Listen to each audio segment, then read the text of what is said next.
Okay, boom, here we go. This is now, welcome back, first of all. This is now 3 weeks, 2.5 weeks, since we got fired from that job, hired at the new one, and now we've gone through training. Really good training. His name was Noah Premack. Trained us on the sales process, PK, product knowledge on the cars that we sell, Nissan and Infiniti. What else did we learn? Yeah, just the sales process, a lot of objection handling, and yeah, let's get into it. What we're going to do is we're going to break down what we learned and tie in some of the things that we learned at Go Auto as well. So all the understanding of sales and a sales process, what a sales process should look like in the aspect of cars, in the car, as if we were selling cars. Okay, come on, let's go. Forget this part here. I don't have my eraser, so we're gonna just keep rocking and rolling. This pen sucks. So to start, what we got is a greeting. Every company will need to greet their customers. So this is not just for car sales. A greeting is your first impression. Holy smokes. This is not real. This is not real.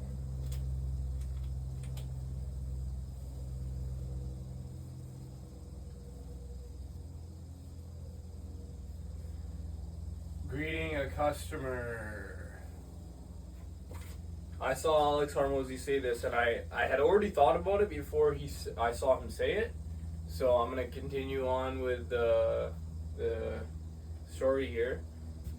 Basically, the first time someone, let's say you're a brick and mortar or you're selling cars, let's say for this example, somebody comes onto the lot looking to buy a car, just looking to do anything. They walk into the dealership. How are we gonna stand out? The greeting should not be regular. It shouldn't be some basic ass, hi, my name is this, I work for this company. If it's on sales call, I work for this company, I'm from Dallas. Nobody cares. Nobody cares. Be a little bit different.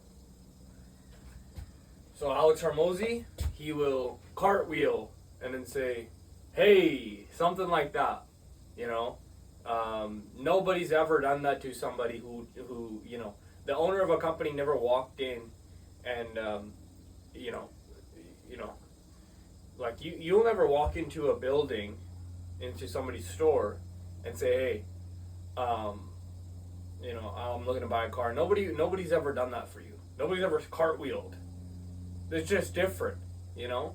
Now I'm not saying you have to cartwheel, but it's got to be different. So figure out your own way of doing things, but in person, greet them differently. On the phone, greet them differently. For example, what I'll say is, hope you're having the best day of your life.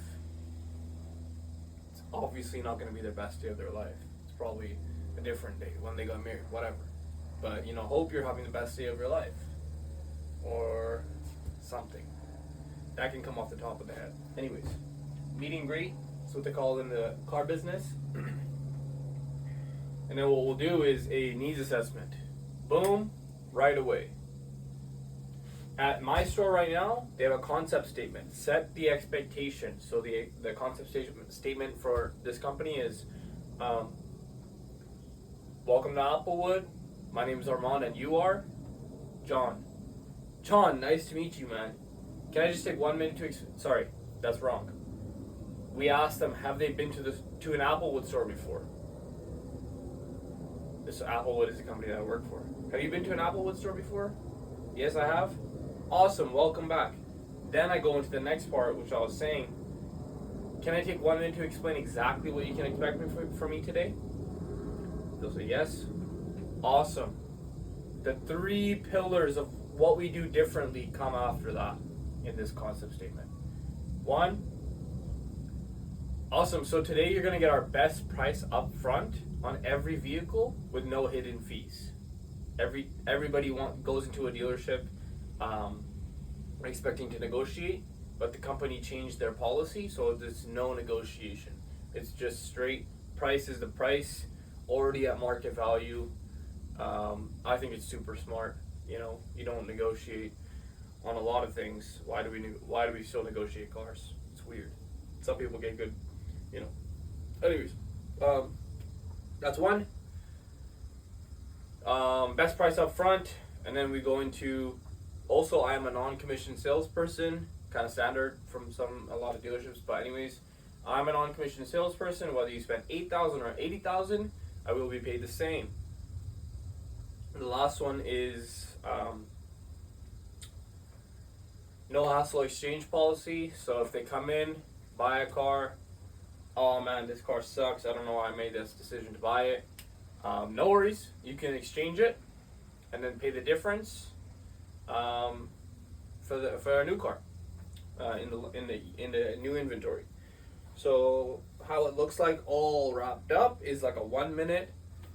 Hi, welcome to Applewood. My name's Armand, and you are awesome. Have you been to an Applewood store before? Yes, I have. Awesome, welcome back. No, I haven't. Awesome, welcome in. Can I take 1 minute to explain exactly what you can expect from me today? Sure. Awesome. So today you'll get our best price up front on every vehicle with no hidden fees. Also, I am a non-commissioned salesperson. Whether you spend $8,000 or $80,000, I will be paid the same. My job is just to find you the perfect vehicle that works for you and your family. In case you change your mind, we do have a no hassle exchange policy. How does that sound? And then they'll say awesome, and we'll say, and that's why it's all good at Applewood, just to lighten the mood before we do a needs assessment. So actually, in the SOP, it goes right into. So John, are we looking at something pre-owned, or verbiage is really important. Are we looking for pre-owned? We don't want to say used car. Nobody wants a used car. Are we looking for pre-owned or new? Awesome, new car. Are we looking for Infiniti or Nissan? Nissan, nice, man. Is it going to be for you or is it going to be for a loved one? Loved one? Are we doing it for our wife today? Where is she then? She can be driving it. Come on. Lighten the mood. We lighten the mood and we dig a little deeper. Why are they here? What are the pain points? What are they suffering from in their current vehicle? What does their current vehicle lack? The reason they're here is because they lack something in their life. They step into, let's say, marketing agencies call. They're on a FaceTime. They're on a Zoom call. Marketing agency. They're on the call for a reason. They don't have leads. They don't have something. Whether you're in a gym because you're fat or you're out of shape. If you're in a dealership, it's because something's wrong with your current car or you're looking for a car. That's the mindset that you have to have. Nobody's just looking. Everyone's just looking for a wife until they marry their wife. You know what I'm saying? Anyways. Okay, greeting. I'll laugh at that. Needs assessment.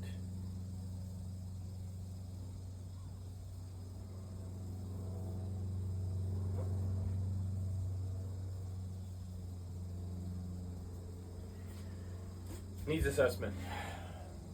So, why are you here today? That's it. That's what we're doing. Figuring out exactly what they want, what they don't want, features, wants and needs assessment for the most part. Most people, don't know what the fuck haptic steering even fucking means. So we're just there trying to figure out exactly what they need. Do they need something bigger? Do they need to accommodate more people because they're having a family? Do they need to shrink the size of their car because of God knows what? Okay? Better gas mileage, switching to EV, whatever it is, we need to find out exactly why they're here. Once we find out why they're here, we also need to find out their budget. So they might need a fucking beautiful new car because they feel like they can. Not even that. Some people are stupid. so they still buy things they can't afford. But what I'm saying is, you want to be within their budget. You don't want to show them something that they cannot afford. You want to qualify them. Other industries would be a qualification process. For us, it will be budget, because we have so many options. You can choose something that costs $8,000 or $80,000, right? So, yeah, needs assessment, and then we will go into a touch desk. So a touch desk in this industry just means touch desk with your, like, go to your manager, talk to him, tell him what's going on, inform them about the situation, and then hand over some key information that they've got. So here, in the needs assessment, before we've asked for the sale, we want to have all this stuff that we need in order to ask for the sale. We need sometimes a pre-approval, right? If they're looking at a car, we need to know that they'll even get approved for a car, which means we have to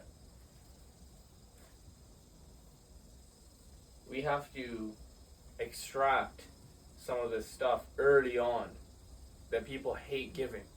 So, like, credit card, maybe in some industries.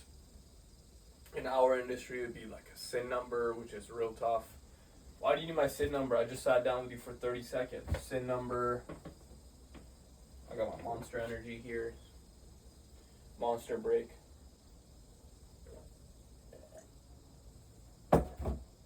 SIN number for a pre-approval. All the stuff nobody likes to give. But we get that while the stakes are low. While the stakes are low means after you ask for the sale, everything, it's like Alex Hormozi says, it's like a ticking time bomb. The time bomb has started, and you only have a certain amount of gap before it's going to explode on you. But while the stakes are low, while no bomb has been even produced, we ask for these crazy things. And we have to have reasons for them. So the reason we ask for a SIN number is because I would hate to show you a car that you absolutely fall in love with, but in the end we can't even get approved for it, right? So all I'll need is your SIN number, and you just look at your paper with your pen like this. Mr. Customer, I would hate to show you a vehicle today that you fall in love with, but in the end you won't get approved for it. So all I'll need is your SIN number. Put pen to paper and act as if he's just gonna give it to you. SIN number for pre-approval. What else do we get? We get a driver's license. Nobody likes to give their driver's license up. It's easier than SIN number, but driver's license just essentially for the test drive. Most people are okay with it, but nobody likes to give it. That's an easy one, but it has to make sense to them. Have to make things make sense. MIMS. Make it make sense. Why do I need a SIN number? Because don't want to show you a vehicle that you can't, that you fall in love with but you can't take home because you don't get approved. Credit card, if you're selling, let's say, I don't know. Alex Hormozi does say, if you just ask for it and just say this is how we set up profiles, they'll just give it. In my experience, some people don't. So you have to make it make sense. Why? Why are we doing this? Because you can be transparent or not, or just say, hey, that's how we fill out profiles. Not sure how well that works, but in my experience, so far it doesn't work very well. SIN number. But anyways, needs assessment is important. The reason? You don't want to get an hour, 2 hours deep into a sales process and realize you fucked up here because you didn't really understand exactly what they needed. And it's not also about what they say. I learned this massive nugget from I got to sit with one of the top salesman in Applewood in general in the country yesterday. He worked at the dealership that was training us, and I saw him basically pitch this Mexican couple, and what he said was, I was shadowing him, so I was not in his office, but essentially I was just outside. He said, just watch me, just listen to what I'm going to say. So I was listening at the start. This was really early on. And, they had just got here. I think maybe, I don't know how the lead was, maybe Facebook lead, whatever, doesn't matter. Facebook lead actually would have been on a car, but basically this was an internet lead, I believe. So he showed them the car because he showed them the car that he chose. He didn't even let them choose their own car because they had terrible credit. So they're not going to get no approvals on expensive cars, and he showed them the vehicle that they're going to get approved on because he wants the deal. And also he's helping them in the sense that, like, don't fall in love with something that you can't even afford, right? So the needs assessment is not only what the customer is saying. Every customer wants a Lamborghini, but some customers need Nissan Rogues, which is what he sold them. And so you also have to become a trusted individual. This is massive and something I don't currently understand yet how to do. But asserting yourself as a figure of authority and an expert. You're the expert. This is your field. I sell the cars. You buy them. And you don't buy them every single day. So you're no expert in cars. I sell cars. Therefore, I dictate how this is going to go. You tell me you want a Lamborghini? No. You want a Nissan Rogue. Here's all the reasons you're going to buy a Nissan Rogue today. With all love and respect, though. So, nothing, even this guy is such a fucking pro. I was sitting with him, like the same guy I was talking to, his name's Keanu. I just watched him for like 2 hours, literally, on his desk. So I got to see, I got super valuable training from those last 2 weeks, but that specific yesterday, it was just yesterday. That was a gold mine for me. I'm so grateful for it. I sat there and listened to him make a call with a client for 2 hours. Not 2 hours, sorry. This customer was on the phone for like 20 minutes. Just arguing with him over oh yeah, I know how dealerships work. They you guys, this and that. He wanted more for his trade. A bunch of shit, man. And he was just sat there in the mud and basically continued to assert himself as the expert and show why he was being unreasonable. The customer was being unreasonable, and not in a way, okay. You don't want to say, hey, totally understand when someone's saying oh yeah, this and that, this and that, this and that. Like when you're being argumentative, you want to say, all right, boom, and just go straight into your expert reasoning. When he was saying something along the lines of they're just slapping terrible new tires on new cars nowadays.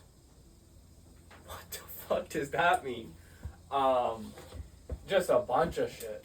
And he's just and then he used some words. I don't even think he even knows what those means. 9/32 tread. He said something like that. The customer, for me, I don't know what the fuck that means even. And I don't think he even said himself, I don't know nothing about cars. But just, I'll watch him be on a call with somebody and then say, and just chat GPT, what's the issues with this car? And just say it so confidently as if he knew it the whole time, but, he didn't. And that's what makes him a pro, so just asserting yourself as an expert in this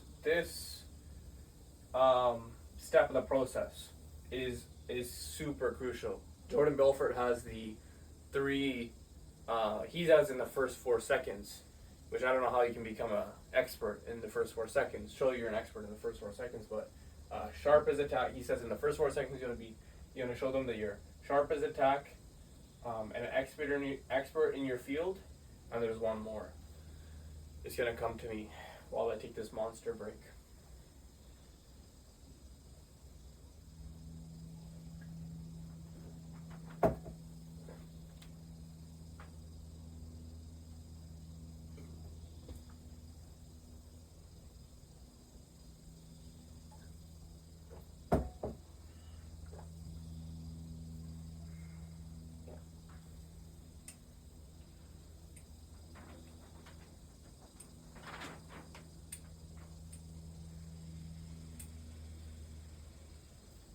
Enthusiastic as hell. Nobody likes a deadbeat. Nobody. So, enthusiastic as hell, sharp as attack, and I agree with that. All of those. Enthusiastic as hell, sharp as attack, and an expert in your field. But the number one thing I agree with is expert in your field. You need to be a trusted advisor. You need to be someone they can trust. People divert to experts. When they're in the presence of an expert, they take a back seat. They do this. Okay, yeah. So you need to assert yourself as an expert. Next, that's the needs assessment. Touch desk is not really something that every industry has, so I'm going to kind of skip that. Just basically means touch desk with your managers, make sure you pick the right car for them with your manager. Once you pick the car, this would be where in other industries it would be the pitch now. You go show them the vehicle. Presentation or demo. In car sales it would be a demonstration. Other places it would be your pitch.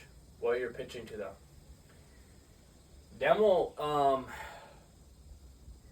Demo's got to be fucking down packed in at least car sales for sure. Especially when you have no negotiation. Price is the price. So what's the only thing that you can win on? Value. And that's also where actually being an expert, not just faking it as well. Like you can fake it too, but at least being an expert in how cars work. Like if you go and say it's got power window, nobody cares. You need to know the specifics about why that car is the best. If you're in lawn care, why we do things differently, why this gym has better equipment, whatever. Demo. Don't half-ass it. Number one thing I think I see in car sales, myself included. Half-assing the pitch. Show them everything. Tell them why this vehicle is better than any other vehicle out there for their needs. Right? We have to tie it to their needs. So in the demo, only talk about what they care about. Only talk about what they care about. Only talk about what they care about. The reason for that is because haptic steering, which just means the vehicle shakes when let's say you're steering into the fucking oncoming traffic, doesn't matter to a lot of people. Nobody fucking cares. Okay? But some people might. If they tell you, hey, I need memory seats, I'm a tall guy, I need memory seats, I need them to, I need it to go back when I'm about to get out of the car, steering wheel go up. Show them how it works. Show that part of the entire, process. But something that's just coming to top of mind right now is what my Noah Premack, the trainer, showed us, which is spaced. I'm going to make it small, but no, let's just put it up here. It's called spaced.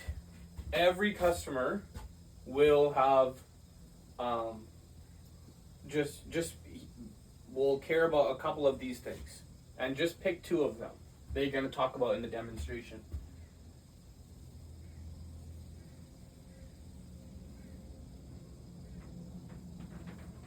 Spaced.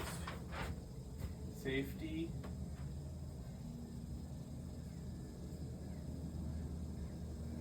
Forget this one.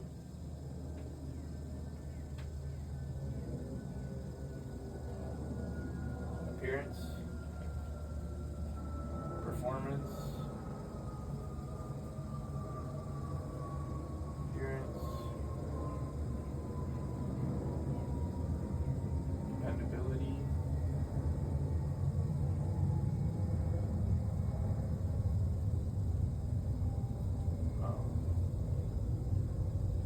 Economy.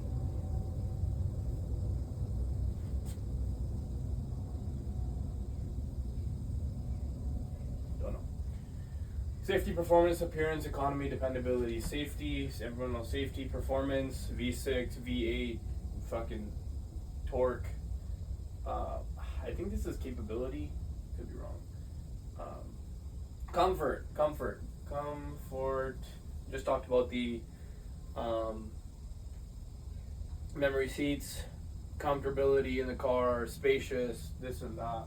Economy, how fuel efficient, give a fuck. Dependability, Japanese make, warranties that come with a new vehicle, used vehicle, a certified pre-owned vehicle, warranties, whatever. But just pick two of them. So let's say comfort and safety are the two biggest things for the Mr. Customer. Mr. Customer, awesome. Here we've got the Nissan Rogue, one we picked out for you. Talked about a lot of the things that you wanted in your vehicle, like memory seats. We've got memory seats, and being safe on the road. Being safe on the road makes you a super reasonable person. Everybody should, nobody does. I love you, Mr. Customer. Here we go. Talk about the comfort features.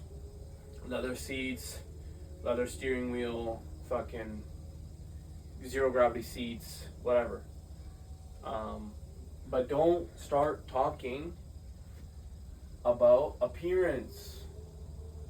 They don't care about how the grill looks. They want safety, because they told you in your needs assessment they want safety and they want comfort. None of those have to do anything with the grill, the appearance, the fucking everything about how the car looks. They clearly don't care about the color either. Then, if they do, then sometimes it's a little bit of appearance, sometimes it's a little bit of economy. They don't want a truck. It's gonna burn fuel like crazy. Just something normal, right? So touch on it a little bit of everything. And if the car has something super out of ordinary for appearance, you can mention it. If it's like because they're not, a customer's not going to want a fucking Mustang and care about safety and comfort. No, they're not, right?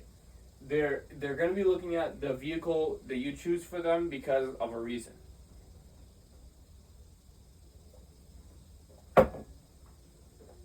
So, 80-20. 80-20. Let me just make sure you're still running on me. All right, real cool. 80-20 when you're if you're talking about a fitness program, and there's, let's say it's a 12-week shred. You're gonna, in other industries, you're gonna have only maybe 2 of these or 3 of them that you can touch on. Perhaps it's it's not going to be the same in let's say weight loss. It's not going to be spaced. That's just the acronym. It might be 3 other things. But let's say they're there to, if they're in a gym, they're there to gain muscle. You're not going to be talking about like how the cardio section is so like it's just super up to date, whatever.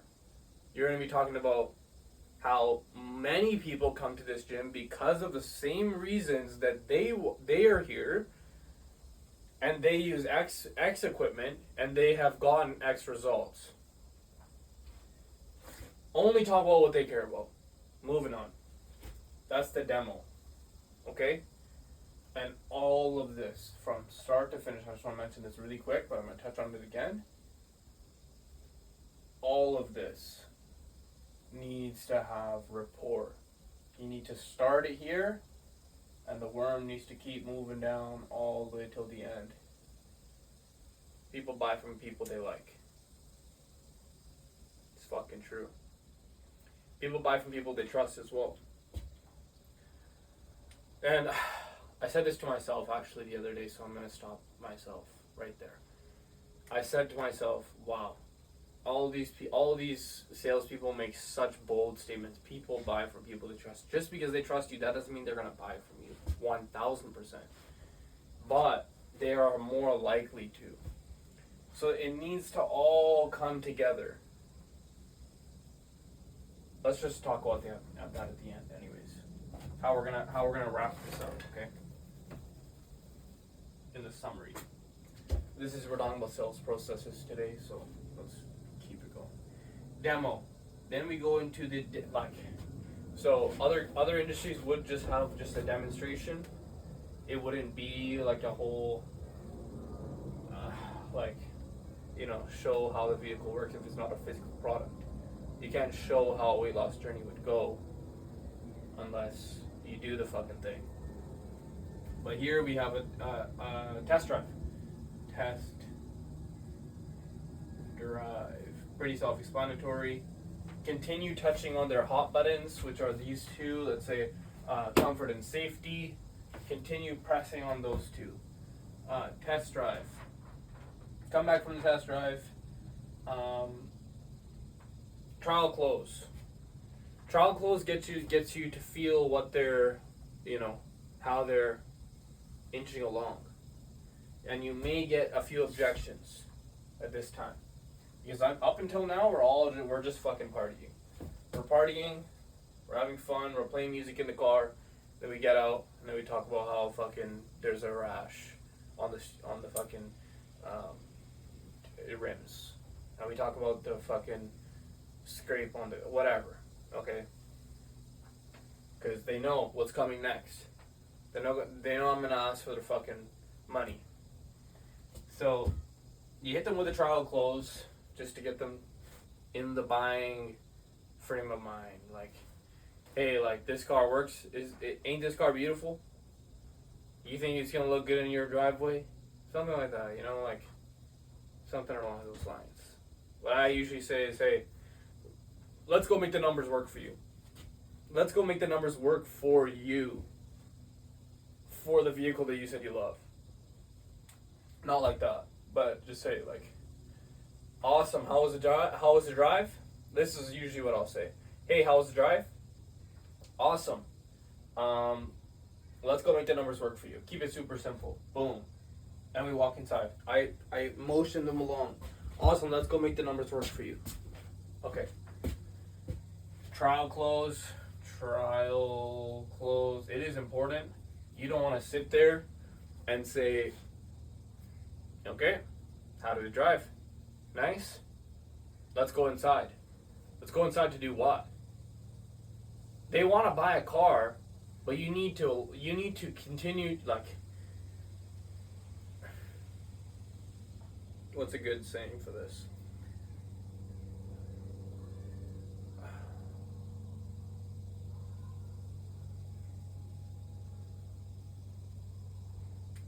I have a really bad one, but it's the only one I can think of, okay?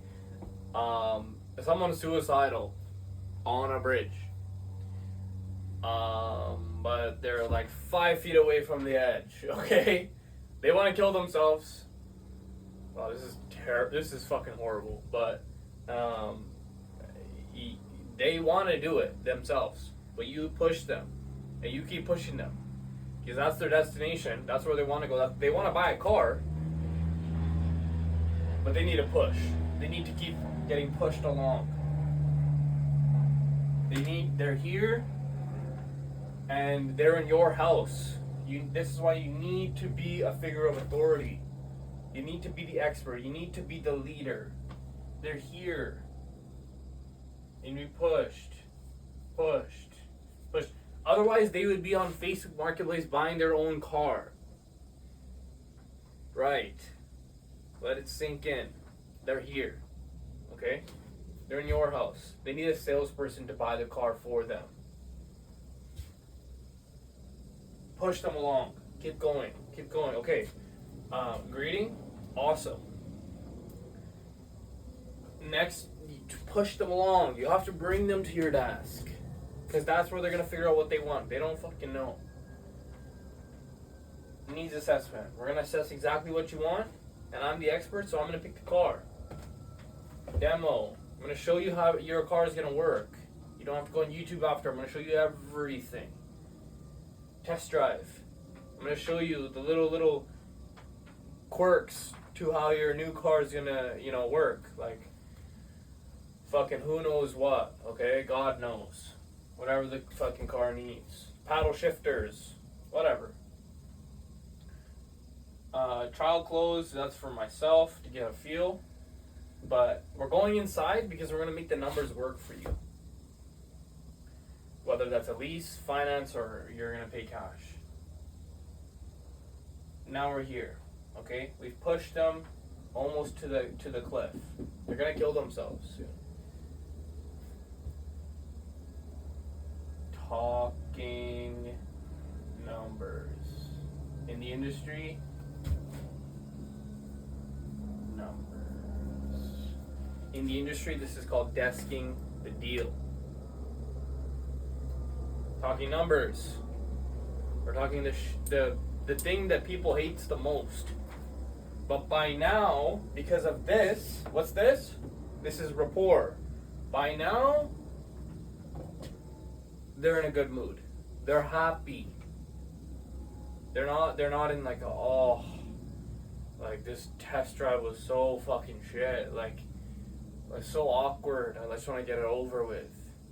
Nobody buys a car when they're fucking in a terrible mood. They need to be in a good mood because you made best friends with them. Talking numbers would be a breeze. They know they have to spend money to buy a car. They're not that stupid. They're stupid, but they're not that stupid. Talking numbers, but this is where all the magic, this is the dance right here. The dance has been going on. No, sorry, this is just like the foreplay. But the foreplay is so important, right? Because once, like, if she's wet enough, like, she's just gonna want to go for it. You don't have to smooth talk your way into the bedroom because the date night was so good. The date went so well. She's so comfortable. She's already wet. Jesus Christ. So when you bring her to your room, she's like that, and the customer's just like, where do I sign? Ideally, but in case they say no, that's where your job starts. That's where you need to this is where you need to seduce them. Seduction should have happened, but if you fucked up, or for the most part, it's not even true. It will come to you that they will have something to say. They have some fallacy that's in their mind about why they can't go for it. So objection handling is where this starts. All of this is just obstacles. It's not actual objections because you haven't pitched them anything yet. Sorry, you haven't presented any figure that they need to put up front. They need to pay something. They don't have to pull their credit card out until this happens, right? So everything lives in the mind. It's all wonderful until they talk numbers. So once you talk numbers, that's just all closing from there.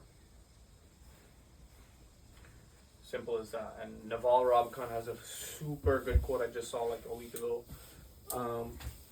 That it says,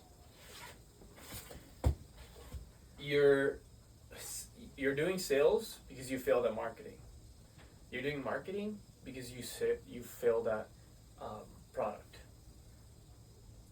You're doing sales because you failed at marketing.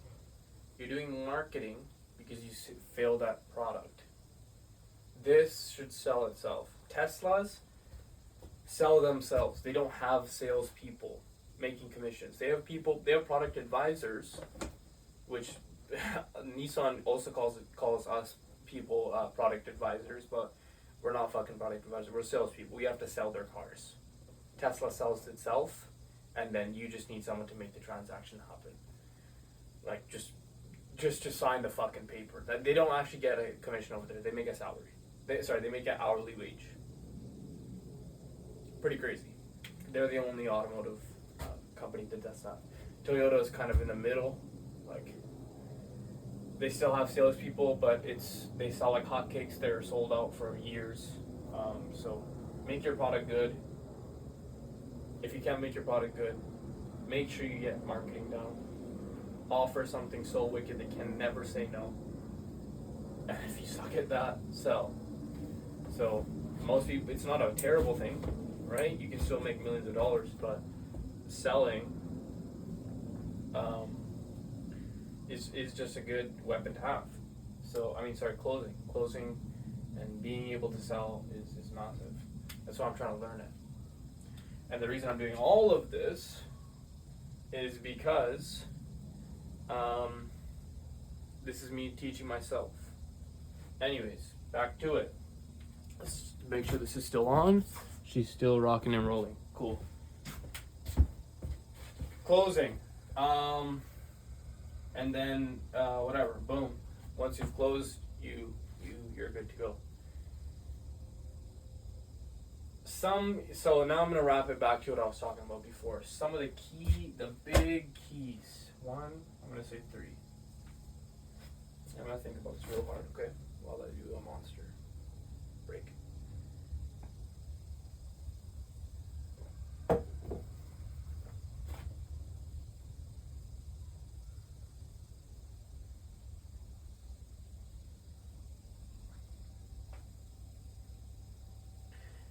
Yeah.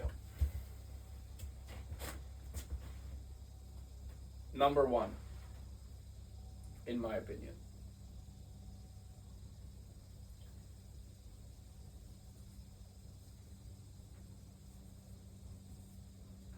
Mims. Make it make sense. Wow. Make it make sense. Make it make sense emotionally for emotional buyers. Make it make sense logically for logical buyers. That's it. That's just my opinion. That's definitely my own opinion. Number 2, be a figure of authority. Be a figure of authority. Be an expert. Be someone they can trust because of your expertise in the field. And lastly is have rapport. Keep it fun.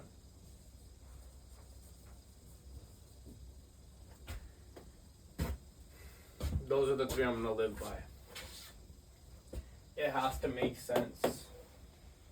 In my opinion, nobody buys anything if it doesn't logically make sense or emotionally make sense. Like, if they are emotional buyers, tell them that this product is going to make them feel what they want to feel.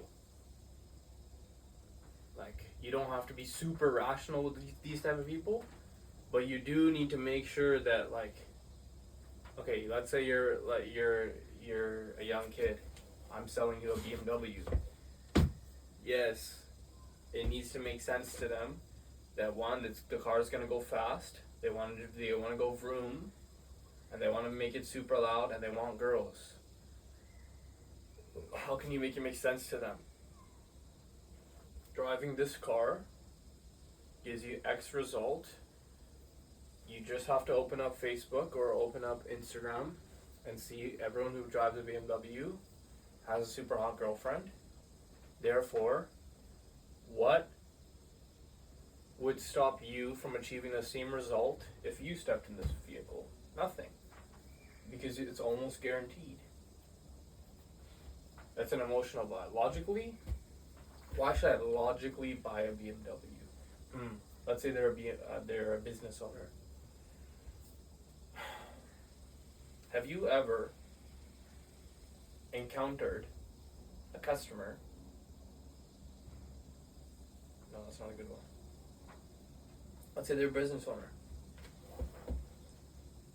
In business, when you show up as a professional, you wear a good suit, people take you more seriously. That's my experience with it. What's your experience with it? Do they take you more seriously when you take yourself seriously, when you're in shape, when you show up in a nice suit, and when you show up in a nice vehicle? That's like proof that, the things, and you had to have bought that car because you make money, and the way you make money is helping people like the person you're about to help get X result. And, that's why social proof is so big, right? Social proof is essentially like, if I sell cars and I take a picture every single time I sell a car with the buyer smiling like this, which is what the guy did, Keanu, and he had a picture frame, with a like a slideshow that just would continuously cycle through all the cars he's ever sold, which is fucking just genius. And I'm sitting there talking to you about a car that I want to buy, and then all these other people have bought before for a reason, right? And, you wouldn't be making money, you wouldn't be sitting in this beautiful vehicle if your car, if you didn't, do the things you said you would for the customer, right? And so a business owner would, I didn't explain it very well, but the premise is essentially stating that the results that you want in your personal life, in your business life, in your professional life, in your whatever life, in your emotional life, in your dreams for emotional buyers, and you gotta make it make sense. That was long-winded. Make it make sense. Has to make sense. Be a figure of authority. Be a fucking expert. If you control all the variables, I really love when Alex Hormozi said this. If you control every variable, and if you control every variable, you can control what people do. You can manipulate them. And manipulation happens all the time. It just depends whether it's a good manipulation or a bad manipulation.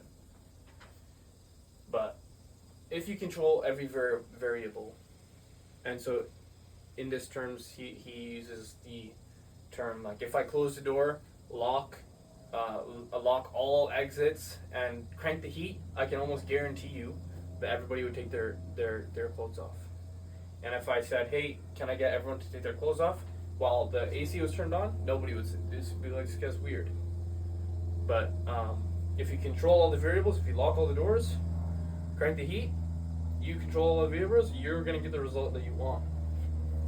If you can predict absolutely everything that the customer has to say, and you say it with conviction, and you say it as if you don't want to make someone feel stupid, but you say it as if you're an expert, even if you're not. Like the Keanu story, he's on ChatGPT. What's wrong with this vehicle?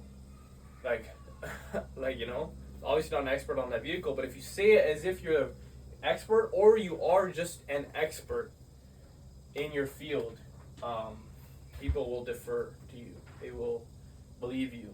They will do what you say. And have rapport. Like, you don't want to be you don't want to be like the teacher that, everyone has to follow, but is gonna anyways, but against their fucking will. You want to be friends with them. And sometimes even if you lack a little bit of this,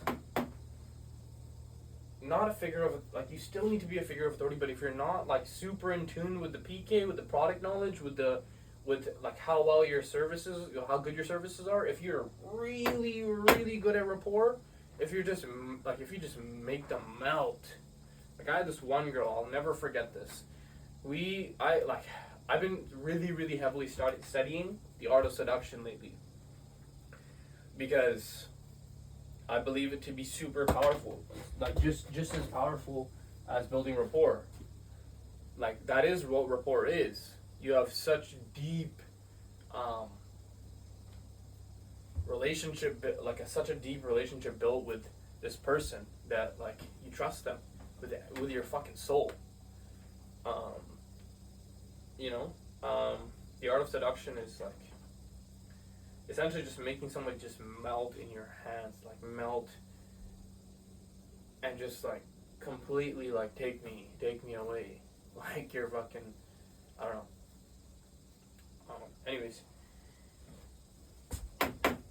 rapport. So yeah, the story I was about to say is I sold this one lady a Tesla.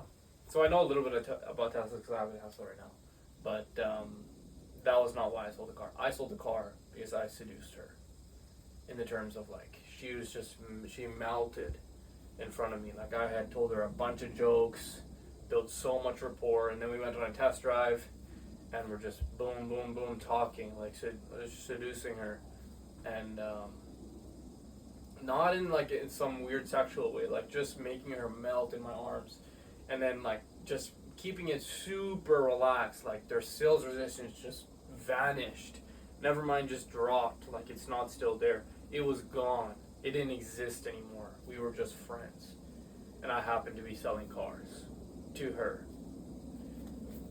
And so like we came back, we were on the test drive fucking singing karaoke, top of our lungs, test drive, met this person 30 seconds ago, fucking walks in, go on a test drive in this Tesla.